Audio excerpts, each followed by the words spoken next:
नमस्कार दोस्तों, स्वागत है आपको अपने YouTube चैनल पर। दोस्तों उम्मीद आप स्वस्थ होंगे, मस्त होंगे, अपने पढ़ाई में व्यस्त होंगे। दोस्तों जैसा कि आप लोगों को पता है, बीएसएससी ग्रेजुएट लेवल 3 का एग्जाम डेट घोषित कर दिया गया है, जो कि 23 और 24 दिसंबर को होने वाला है। तो ऐसे में अब आपके पास बहुत कम समय रह गया है। तो ऐसे में आप जितना ज़्यादा रिवीजन कीजिएगा और जितना ज़्यादा टेस्ट लगाइएगा, उतना आपके लिए बेनिफिट होने वाला है। तो इसलिए आप प्रत्येक दिन कम से कम एक टेस्ट जरूर लगाइए और रिवीजन करते रहिए। जितना कीजिएगा उतना आपके लिए बेनिफिट होगा। तो इसी को ध्यान में रखते हुए हम प्रत्येक दिन 2 टेस्ट ला रहे हैं। एक टेस्ट सुबह का 8 बजे, दूसरा टेस्ट शाम के 5 बजे ला रहे हैं। तो इन दोनों टेस्टों को उसी टाइम आप जरूर लगा लिया कीजिए, ताकि उसका फ़ायदा आपको मिल सके। और ये अभी तक जो है 100 प्लस टेस्ट करा दिया गया है। अगर नहीं देखे हैं तो उसके लिंक का जो है प्लेलिस्ट का लिंक डिस्क्रिप्शन में मिल जाएगा, उसे जाकर जरूर देखें। और रिवीजन के लिए 5 मास्टर वीडियो बनाकर अपलोड कर दिया गया है। अगर अभी तक आप नहीं देखे हैं तो उस 5 मास्टर वीडियो को जाकर जरूर देखें। अगर उसका सब जो आप लोग सही सपोर्ट कीजिएगा, रिस्पॉन्स सही दीजिएगा, तो और भी मास्टर वीडियो बनकर तैयार है, उसे भी अपलोड कर दिया जाएगा। तो इसी को ध्यान में रखते हुए उसे जरूर रिवीजन कीजिए, ताकि इसका फ़ायदा आपको मिल सके। और अभी तक आप हमारे चैनल को सब्सक्राइब नहीं किए तो सब्सक्राइब जरूर कीजिए, घंटी दबा लीजिए, ताकि आने वाले वीडियो का नोटिफिकेशन आपको आसानी से मिल सके। इस वीडियो को लाइक कीजिए, शेयर कीजिए। आपके पास जितने भी स्टडी ग्रुप हैं सबों में इसे शेयर जरूर कीजिए। तो चलिए, ज़्यादा टाइम नहीं गवाते, इस वीडियो को शुरू करते हैं। तो चलिए आइए दोस्तों, हम लोग टेस्ट नंबर 2 का पहला क्वेश्चन देखते हैं। एक में कहता है कि फल्गु क्या है, फल्गु नदी का मुहाना या संगम है। कहता है फल्गु नदी जो है, इसका मुहाना या फिर संगम कहाँ है, कौन सा है, ये आपको बताना है। तो इसका सही आंसर आपको हो जाएगा टाल क्षेत्र के निकट गंगा नदी। क्या है, टाल क्षेत्र के निकट गंगा नदी। बी नंबर इसका सही आंसर हो जाएगा। टाल क्षेत्र के निकट गंगा नदी जो है फल्गु नदी का मुहाना या फिर संगम है, ध्यान रखिएगा। आगे कहता है बिहार के प्रमुख मिट्टियाँ, बिहार के प्रमुख मिट्टियाँ व उनके क्षेत्र में सुमेलित नहीं है। कहता है बिहार की प्रमुख मिट्टियाँ जो है किस क्षेत्र में पाई जाती है, जो सुमेलित नहीं है, ये आपको बताना है। जो सुमेलित नहीं है उसके बारे में। तो ये जो सुमेलित नहीं है, आपको खादर क्या है, खादर मिट्टी गया और पटना क्षेत्र में नहीं पाई जाती है, ये सुमेलित नहीं है। सी नंबर से आंसर हो जाएगा। बाकी आपको तराई मिट्टी चंपारण एवं किशनगंज क्षेत्र में पाया जाता है, सही है। बाल सुंदरी क्या है, बाल सुंदरी मिट्टी सहरसा, चंपारण, सारण, मुजफ्फरपुर इत्यादि क्षेत्रों में पाया जाता है। और ये बालथर, बालथर मिट्टी जो आपको कैमूर के क्षेत्र में पाया जाता है। ये खादर आपको पटना और गया के क्षेत्र में नहीं पाया जाता है, ये ध्यान रखिएगा, ये गलत है। तो यहाँ सी नंबर से आंसर हो जाएगा। और गलत ढूंढना ही कह रहा था, तो सी नंबर से आंसर हो जाएगा। चलिए आगे है। आगे का था देश में कृषिगत फसलों के उत्पादन में बिहार का स्थान भारत में कौन सुमेलित नहीं है। तो भाग कहता है देश में कृषिगत फसलों का जो उत्पादन होता है उसमें बिहार का स्थान, और फसल से मतलब किस फसल में बिहार का कौन सा स्थान है, ये सुमेलित नहीं है, ये आपको बताना है। तो आइए देखते हैं, इसमें जो कहा गया है ये आपको गेहूं में दूसरा स्थान बिहार का नहीं है। बी नंबर से आंसर हो जाएगा। गेहूं में जो बिहार का दूसरा स्थान नहीं, बल्कि ये आपको 8वां सॉरी क्या है, 6ठे स्थान पर है। क्या है, 6ठे स्थान पर गेहूं उत्पादन में बिहार 6ठे स्थान पर है, ध्यान रखिएगा। तो यहाँ बी नंबर से आंसर हो जाएगा, जो कि गलत दिया गया है। चलिए आगे कहता है बिहार के प्रमुख साहित्यकार एवं रचना में कौन सुमेलित नहीं है। कहता है बिहार के साहित्यकार जो है और उनकी रचनाओं में कौन सुमेलित नहीं है। तो जो सुमेलित नहीं है ये आपको मंडन मिश्र, कौन, मंडन मिश्र, ये वर्ण रत्नाकार से सब, ये जो है इनका रचनाकार नहीं है। तो डी नंबर से आंसर हो जाएगा, जो कि सुमेलित नहीं है। बाकी ये सब सुमेलित है, आप लोग इसे जरूर देख लीजिएगा। यहाँ डी नंबर से आंसर हो जाएगा, जो कि सुमेलित नहीं दिया गया है। तो ये जो अगर ये वर्ण रत्नाकार जो पूछा जाए तो इसके जो है आपको रचनाकार आपको ज्योतिषी कौन, ज्योतिरीश्वर ठाकुर, कौन, ज्योतिरीश्वर ठाकुर इसके रचनाकार है, ये ध्यान रखिएगा। तो यहाँ डी नंबर से आंसर हो जाएगा, जो सुमेलित नहीं दिया गया है। आगे का था कुंवर सिंह के पिता का नाम क्या है। कुंवर सिंह जो है इनके पिता का नाम क्या था। तो इनके पिता का नाम साहबजादा, क्या, साहबजादा सिंह था। बी नंबर इसका सही आंसर हो जाएगा। साहबजादा सिंह कुंवर सिंह के पिताजी का नाम था, ये ध्यान में रख लीजिएगा। ठीक है, बी नंबर से आंसर हो जाएगा। इनकी माता का नाम पंचरत्न, क्या, पंचरत्न कुंवर था इनके माता जी का नाम, ये ध्यान में रखिएगा। ये अमर सिंह जो है इनके छोटे भाई थे, कौन, सॉरी ये अमराव नहीं, अमर सिंह इनके छोटे भाई थे, ध्यान में रखिएगा। चलिए आगे है। कहता है फिरंगिया, क्या, फिरंगिया गीत किसने लिखा है था। फिरंगिया गीत जो है ये किसने लिखा था, ये आपको बताना था। ये आपको प्रिंसिपल मनोरंजन प्रसाद सिंह कौन, प्रिंसिपल मनोरंजन प्रसाद सिंह के द्वारा लिखा गया था फिरंगिया गीत। बी यहाँ सी नंबर 6 नंबर का सी नंबर से आंसर हो जाएगा। आगे कहता संविधान का डैश अनुच्छेद राज्यपाल की नियुक्ति से संबंधित है। कहता संविधान का वह कौन सा अनुच्छेद है जो राज्यपाल की नियुक्ति से संबंधित है। तो ये अनुच्छेद 55, क्या, अनुच्छेद 155 जो है राज्यपाल की नियुक्ति से संबंधित है। बी नंबर से आंसर हो जाएगा। आगे कहता है निम्नलिखित में क्या, निम्नलिखित में कौन सा युग्म सही है, नीचे दिए गए युग्मों में से कौन सा युग्म सही है ये आपको बताना है। जो सही है ये आपको क्या है, सेंडल लिक, क्या है सेडल लिक उत्तर अंडमान द्वीप में स्थित है। ये डी नंबर यहाँ से आंसर हो जाएगा, बाकी सब गलत दिया गया है, ये डी नंबर सही सुमेलित दिया गया है। आगे कहता है निम्नलिखित में से किसे भारतीय योजना प्रक्रिया में, कहता है निम्नलिखित में से किसे भारतीय योजना प्रक्रिया के प्रथम ब्लूप्रिंट के रूप में माना गया है। तो ये जो माना गया, ये माना गया आपको विश्व सुरैया, किसे, विश्व सुरैया योजना को, डी नंबर इसका आंसर हो जाएगा। चलिए आगे है 10 में कहता है किस अनुसूची में, क्या है, किस अनुसूची में संविधान द्वारा मान्यता प्राप्त भाषा का उल्लेख किया गया है। कहता है संविधान का वह कौन सा अनुच्छेद, अनुसूची है, क्या वह कौन सा अनुसूची है जिसमें संविधान द्वारा मान्यता प्राप्त भाषा का उल्लेख किया गया है। तो ये आपको सूची 8वीं अनुसूची को, 8वीं अनुसूची में दिया गया है, डी नंबर इसका आंसर हो जाएगा 8वीं अनुसूची में। चलिए आगे बढ़ते हैं दोस्तों, इस वीडियो को शुरू से अंत तक जरूर देखिएगा, और अभी तक इसे लाइक नहीं किया लाइक कीजिए, शेयर कीजिए, ताकि ये मैक्सिमम लोगों तक पहुंच सके। चलिए आगे कहता है 11 का क्वेश्चन कहता है सिंचाई, बाढ़ नियंत्रण और बहुउद्देशीय परियोजनाओं का तकनीक, क्या है, तकनीकी आर्थिक मूल्यांकन डैश द्वारा आयोजित किया जाता है। कहता है बाढ़, सिंचाई नियंत्रण और बहुउद्देशीय परियोजनाओं जो है इनसे रिलेटेड सारी तकनीकी आर्थिक मूल्यांकन जो किया जाता है ये किसके द्वारा आयोजित किया जाता है। तो यह आयोजित किया जाता है आपको केंद्रीय जल आयोग के द्वारा, किसके, केंद्रीय जल आयोग के द्वारा आयोजित किया जाता है, डी नंबर इसका आंसर हो जाएगा। आगे कहता है ओलंपिक, क्या है, ओलंपिक पदक जीतने वाली प्रथम भारतीय महिला कौन थी। ओलंपिक पदक जीतने वाली प्रथम भारतीय महिला कर्णम मल्लेश्वरी, कौन, कर्णम मल्लेश्वरी थी। ए नंबर यहाँ से आंसर हो जाएगा कर्णम मल्लेश्वरी। चलिए आगे है, आगे कहता है पंचायतों एवं नगरपालिकाओं के संबंध में भारतीय संविधान में किस वर्ष प्रावधान किया गया है। कहता पंचायत एवं नगर निकायों जो है, नगर पालिकाओं के संबंध में भारतीय संविधान जो है इसमें किस वर्ष प्रावधान किया गया है। तो ये जो किया गया है यह किया गया आपको 1993 में, कब, 1993 में, डी नंबर इसका आंसर हो जाएगा 1993। आगे कहता भारतीय विमानपत्तन, क्या है, भारतीय विमानपत्तन प्राधिकरण द्वारा अत्याधुनिक नागरिक उड्डयन अनुसंधान संगठन कहाँ स्थापित किया जाएगा। तो यह जो स्थापित किया जाएगा आपको हैदराबाद में, कहाँ, हैदराबाद में यह स्थापित किया जाएगा, सी नंबर से आंसर हो जाएगा हैदराबाद। चलिए आगे है, आगे कहता निम्नलिखित में से कौन सा रेल मार्ग विश्व धरोहर स्थल भारत के पर्वतीय रेल मार्ग का भाग नहीं है। कहता हुआ कौन सा रेल मार्ग विश्व धरोहर स्थल भारत के पर्वतीय रेल मार्ग जो है का भाग नहीं है। तो ये जो नहीं है ये आपको जम्मू, क्या है, जम्मू बारामूला मार्ग, बी नंबर इसका आंसर हो जाएगा। ये जो आपको विश्व धरोहर स्थल में शामिल नहीं है, बी नंबर से आंसर हो जाएगा। बाकी ये आपको नीलगिरी पर्वतीय रेल मार्ग, दार्जिलिंग हिमालयी रेल मार्ग और कालका शिमला रेल मार्ग, ये सब जो है विश्व धरोहर, भारत का ये सब स्थल जो है विश्व धरोहर में शामिल है। यहाँ बी नंबर से आंसर हो जाएगा, जो शामिल नहीं है तो बी नंबर यहाँ से आंसर हो जाएगा। आगे था भारत में सबसे बड़ा मरुस्थल डैश प्रदेश में स्थित है। कहता भारत में सबसे बड़ा मरुस्थल जो है ये कौन से प्रदेश में स्थित है। तो इसका सही आंसर आपको हो जाएगा राजस्थान, कहाँ, राजस्थान, सी नंबर से आंसर हो जाएगा राजस्थान। इसे जो आपको थार के नाम से जाना जाता है, क्या है, थार के नाम से जाना जाता है। ये जो है राजस्थान के जैसलमेर जिला जो है, जैसलमेर जिला में स्थित है। इसका क्षेत्रफल आपको पूछा है, वैसे पूछता नहीं है, फिर भी आप लोग देख लीजिए, 2 लाख कितना, 2,50,000 2,50,000 वर्ग किलोमीटर इसका क्षेत्रफल है, ध्यान रखिएगा। और ये जो है थार का 85% कितना, सॉरी 85% हिस्सा जो है राजस्थान में स्थित है और 15% हिस्सा पाकिस्तान के हिस्से में अभी भी पड़ता है। और यहाँ जो है यहाँ का टेम्परेचर 52 डिग्री होता है, कितना, 52 डिग्री इसका टेम्परेचर यहाँ दर्ज किया गया सबसे अधिक, ध्यान रख लीजिएगा, जो कि वर्ल्ड रिकॉर्ड, क्या है, इसका ताप का रिकॉर्ड अभी तक किया गया 52 डिग्री सेंटीग्रेड। तो इतना ध्यान रखिएगा, ये आपको यहाँ सी नंबर से आंसर हो जाएगा राजस्थान। चलिए आगे बढ़ते हैं, आगे कहता है जीएनपी, जीएनपी का पूरा रूप क्या है। जीएनपी जो है इसका पूरा रूप क्या है। तो इसका पूरा रूप है ग्रॉस नेशनल प्रोडक्ट, क्या है, gross national product, B number इसका आंसर हो जाएगा। आगे कहता एक व्यक्ति के डैश को बढ़ावा देकर विकास वास्तविक वृद्धि का वचन देता है। कहता है एक व्यक्ति के डैश को बढ़ावा देकर विकास वास्तविक वृद्धि का वचन देता है।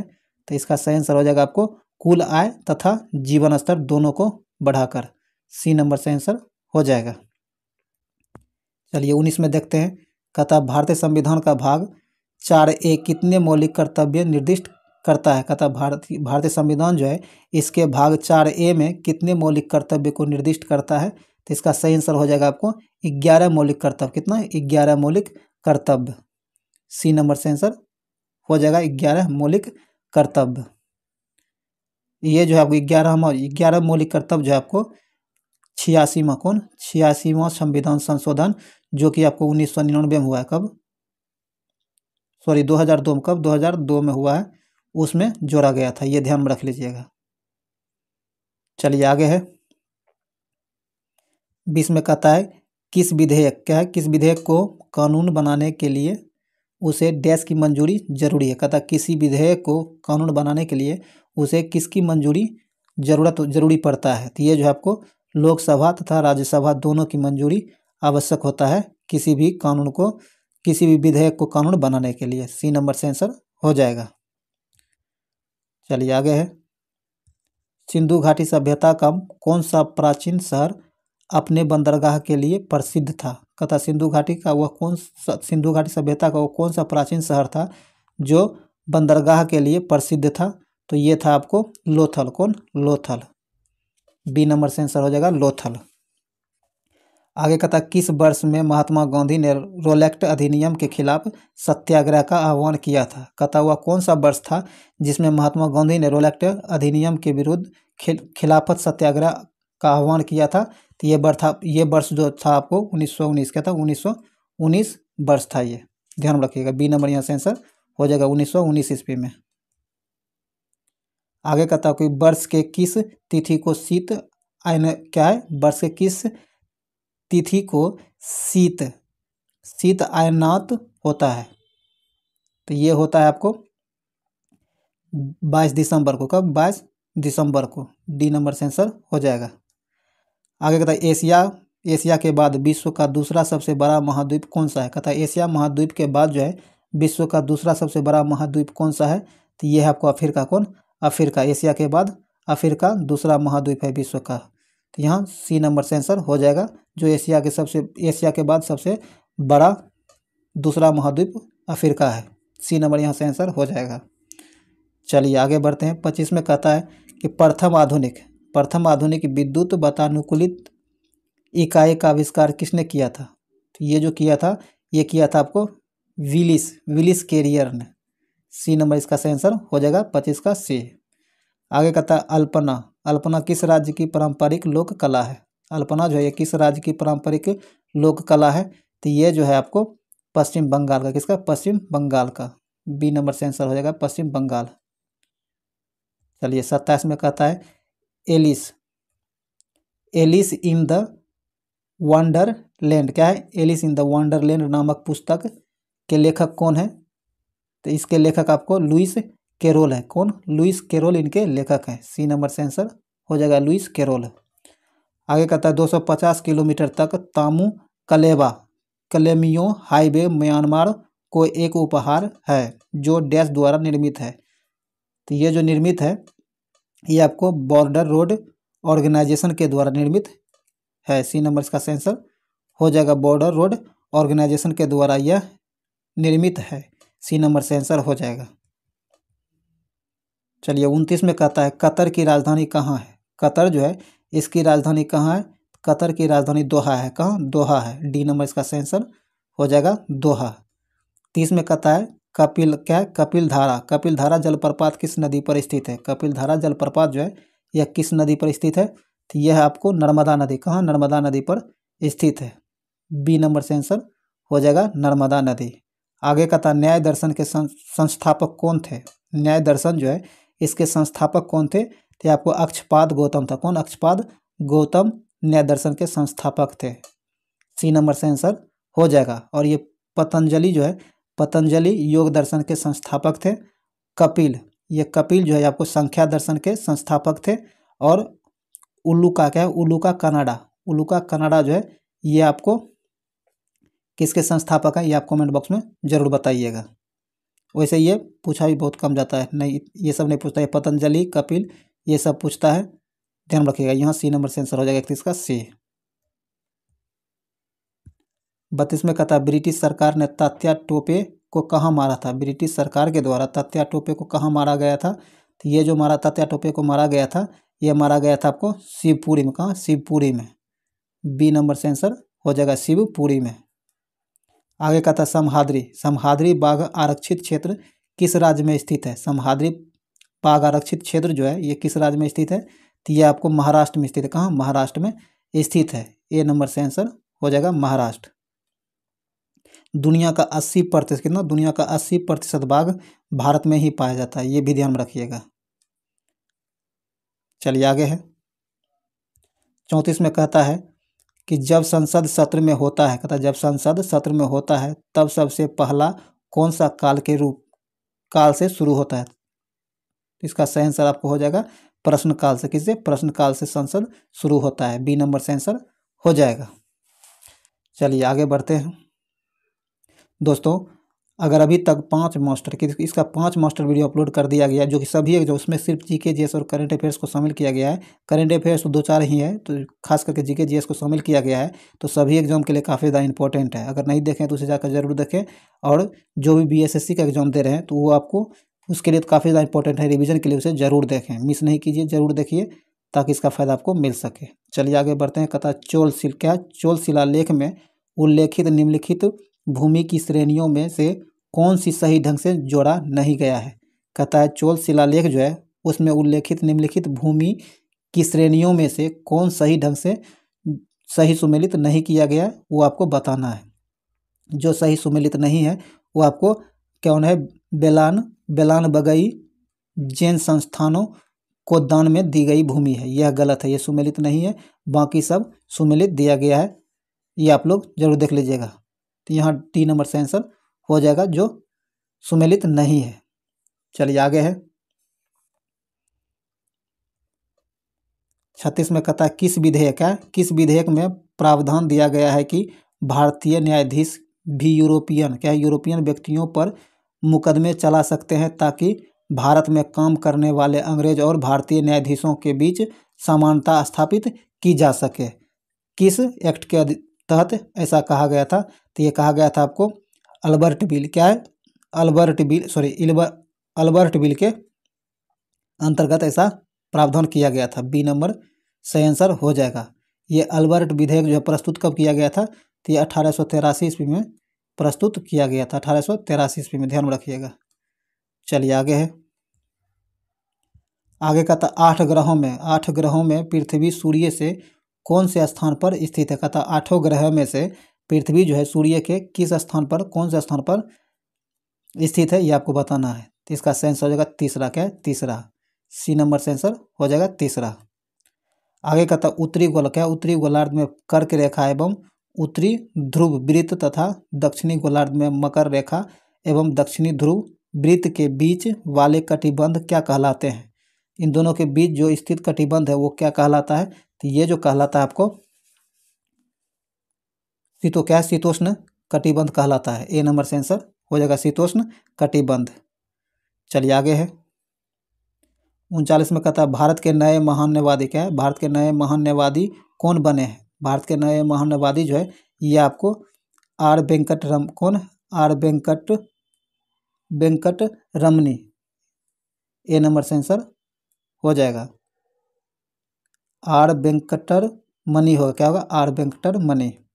ए नंबर यहाँ से आंसर हो जाएगा 39 का ए। 40 में कहता है मनप्रीत सिंह किस खेल से संबंधित है। मनप्रीत सिंह जो है यह किस खेल से संबंधित है। तो मनप्रीत सिंह आपको हॉकी खेल से, किससे? हॉकी खेल से संबंधित है। ए नंबर से आंसर हो जाएगा हॉकी से। 41 में कहता है कोल्लम क्या है। कोल्लम किस राज्य का पारंपरिक लोक कला है। कोल्लम जो है ये किस राज्य की पारंपरिक कला है। तो ये जो है आपको केरल की, कहाँ की? केरल राज्य की पारंपरिक कला है कोल्लम। तो यहाँ डी नंबर से आंसर हो जाएगा केरल। चलिए आगे बढ़ते हैं। आगे कहता है स्वर्ण कमल क्या है। स्वर्ण कमल पुरस्कार किस क्षेत्र में दिया जाता है। स्वर्ण कमल पुरस्कार जो है यह किस क्षेत्र में दिया जाता है। तो यह दिया जाता है आपको सिनेमा के क्षेत्र में। किसमें? सिनेमा के क्षेत्र में दिया जाता है। बी नंबर से आंसर हो जाएगा। 43 में कहता है जीएनपी क्या है। जीएनपी और जीडीपी के बीच एकमात्र अंतर है, यह कहता यह अंतर है कि जीडीपी में डैश आय शामिल नहीं है। तो जीडीपी में कौन से आय शामिल नहीं है?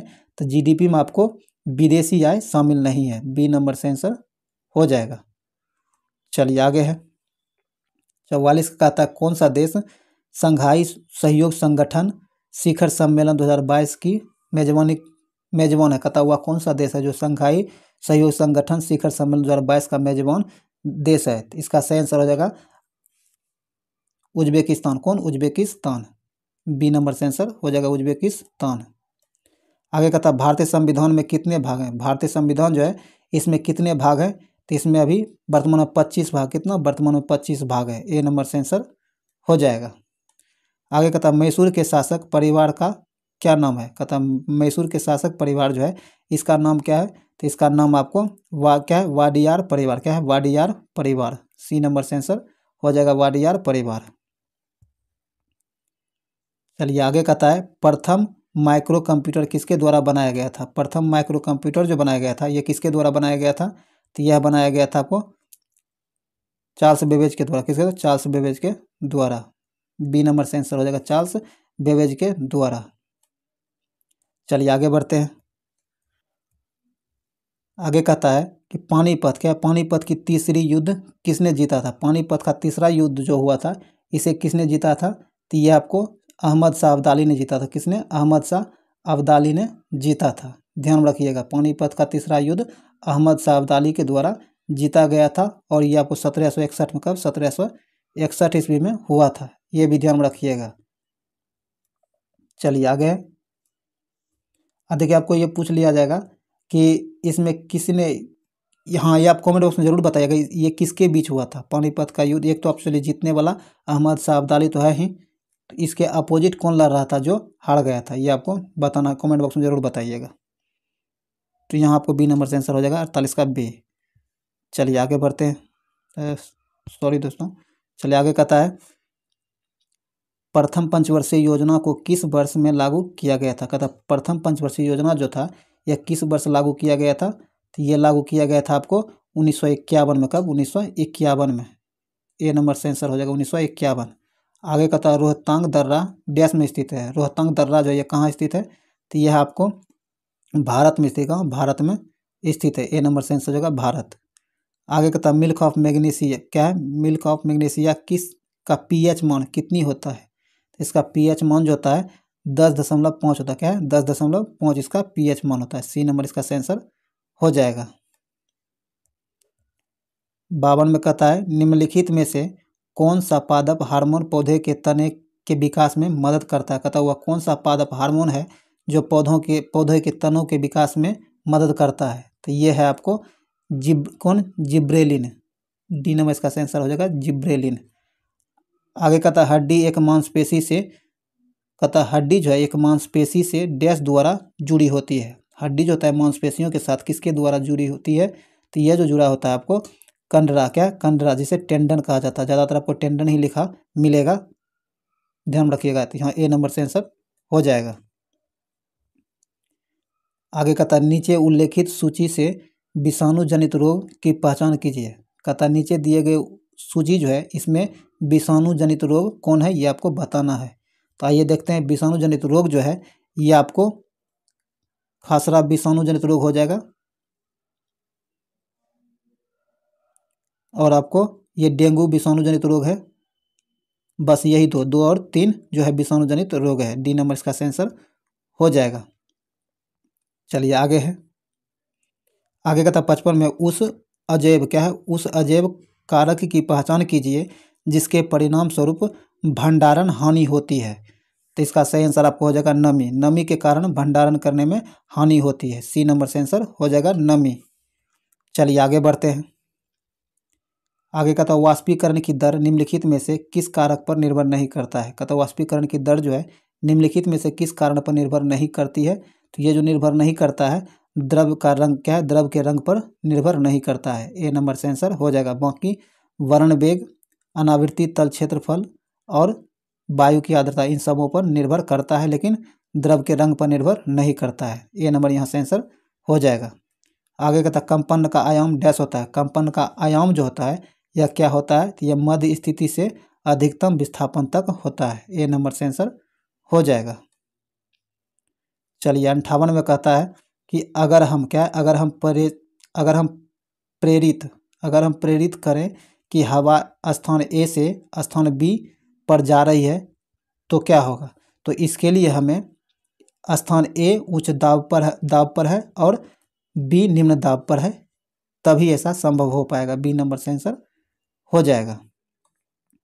चलिए 59 में कहता है कि पानी क्या है, पानी के क्वथनांक को क्या होगा, पानी के क्वथनांक को क्या होगा जब थोड़ा सामान्य नमक पानी में डाली जाए और फिर गर्म किया जाए। कहता है पानी का क्वथनांक जो है उस पर क्या प्रभाव पड़ेगा जब उसमें थोड़ा सा सामान्य नमक डालकर उसे गर्म किया जाएगा, तो पानी के क्वथनांक पर क्या असर पड़ेगा ये आपको बताना है। तो इसमें जो असर जो पड़ेगा, पानी का क्वथनांक 373 केल्विन के ऊपर बढ़ जाएगा। ए नंबर से आंसर हो जाएगा। तो यहाँ 59 का ए नंबर से आंसर हो जाएगा।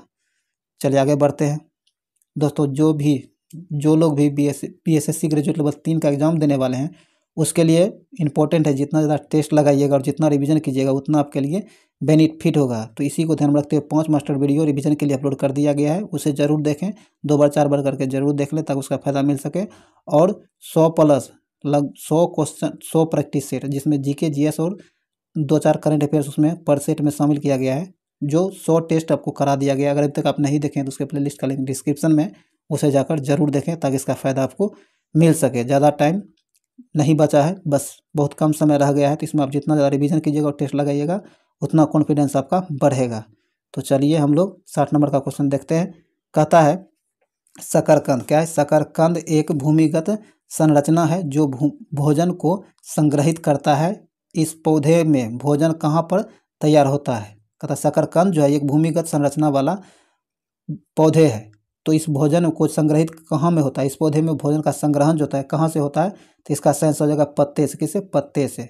ए नंबर से आंसर हो जाएगा। आगे कहता निम्नलिखित में से कौन सी एक अकेंद्रिकी क्या है, एक केंद्रिकी व केंद्रिकी। कहता निम्नलिखित में से कौन सी एक ओ केंद्रिकी कोशिका है। वो केंद्रिकी कोशिका जो है आपको मानव लाल रक्त कोशिका है। डी नंबर इसका सही आंसर हो जाएगा। चलिए 62 में कहता है दो समान पात्रों ए और बी में 75 डिग्री सेंटीग्रेड पर बराबर मात्रा में गर्म पानी है और ए की बाहर सतह को काले रंग और बी की बाहरी सतह सफ़ेद रंग से पेंट किया गया है। तो 10 मिनट के बाद यदि ए का तापमान 55 डिग्री पाया गया है तो बी का तापमान क्या होगा। तो इस कंडीशन में बी का तापमान आपको 55 डिग्री से अधिक होगा। क्या होगा, 55 डिग्री से अधिक होगा। सी नंबर से आंसर हो जाएगा। आगे कहता है यूरेनियम 238 के 10⁻22 परमाणुओं को मिलीग्राम में द्रव्यमान परिकलित कीजिए। तो इसे जब मिलीग्राम में परिकलित किया जाएगा तो इसका सही आंसर आपको हो जाएगा बी नंबर 3952 मिलीग्राम, 3952 मिलीग्राम हो जाएगा। बी नंबर इसका सही आंसर हो जाएगा। आगे कहता है निम्नलिखित में से कौन सा समन्यूट्रिक अम्ल का सही सेट है। कहता है निम्नलिखित में से समन्यूट्रिक का सही सेट कौन सा है। इसका सही सेट है आपको डी नंबर इसका सही सेट दिया गया है, जरूर देखिएगा। चलिए आगे है। कहता जब हम पहाड़ पर ऊपर चढ़ते हैं तो क्या होता है। जब पहाड़ पर हम चढ़ते हैं ऊपर तो क्या होता है, तो तापमान और दाब दोनों घटने लगता है। डी नंबर इसका आंसर हो जाएगा, तापमान और दाब दोनों घटने लगता है। 66 में कहता है डैश की उपस्थिति का कारण झींगा और तितलियों का एक ही फाइलम से संबंधित है। तो इसका सही आंसर हो जाएगा आपको संधित पैरों से। बी नंबर से आंसर हो जाएगा। चलिए 67 में कहता है गुप्त ऊष्मा का विमीय सूत्र क्या होता है। गुप्त ऊष्मा जो होता है इसका विमीय सूत्र क्या होता है, तो ये डी हो जाएगा इसका सही आंसर। इसका विमीय सूत्र डी होता है। डी नंबर सही मिलान m0l² t-2 2 हो जाएगा। ये ध्यान में रखिएगा। इसका विमीय सूत्र ऊष्मा गुप्त क्या है, गुप्त ऊष्मा का विमीय सूत्र होता है। डी नंबर से आंसर हो जाएगा। आगे कहता है किसी पिंड का कोणीय वेग संरक्षित रहता है यदि उस पर कार्यकारी है। कहता कोई पिंड जो है उसका कोणीय वेग संरक्षित रहता है यदि उस पर कार्य करता है? कौन कार्य करता है? बल आघूर्ण शून्य हो तब यह संरक्षित रहता है। बी नंबर से आंसर हो जाएगा। 69 में कहता है परजीनी। परजीनी गाय रोजी के दूध में मिलने वाले प्रोटीन है। कहता है परजीनी गाय जो है जिसे रोजी कहा जाता है के दूध में मिलने वाला प्रोटीन कौन सा होता है? तो इसमें मिलने वाला प्रोटीन मानव अल्फा क्या? मानव अल्फा लेक्ट एल्ब्यूमिन होता है। ए नंबर से आंसर हो जाएगा। 70 में कहता है यंग क्या? यंग के प्रयोग में यदि प्रकाश पूर्णतः एक वर्णीय ना हो तो क्या होगा? तो इस कंडीशन में दीप्त फ्रीजों की चमक जो है कम हो जाएगी। क्या होगा? दीप्त फ्रीजों की चमक जो है यह कम हो जाएगी। बी नंबर इसका आंसर हो जाएगा। चलिए हम लोग आगे देखते हैं। 71 में कहता है अम्ल क्या? अम्ल और उस पदार्थ जिसे वह पाया जाता है। कहता है अम्ल और उस पदार्थ जिसमें वह पाया जाता है का इनमें से कौन सा युग्म सुमेलित नहीं दिया गया है? इसमें से कौन सा सुमेलित नहीं है इसे बताना है। एस्कर्बिक अम्ल जो है इमली में नहीं पाया जाता है, यही गलत है। इमली में आपको एस्कर्बिक अम्ल नहीं पाया जाता है। इमली में आपको टर्टरिक क्या है? टर्टरिक अम्ल इमली में पाया जाता है। बाकी आपको लैक्टिक अम्ल दही में सही है। ऑक्जेलिक अम्ल पालक में, यह भी सही है।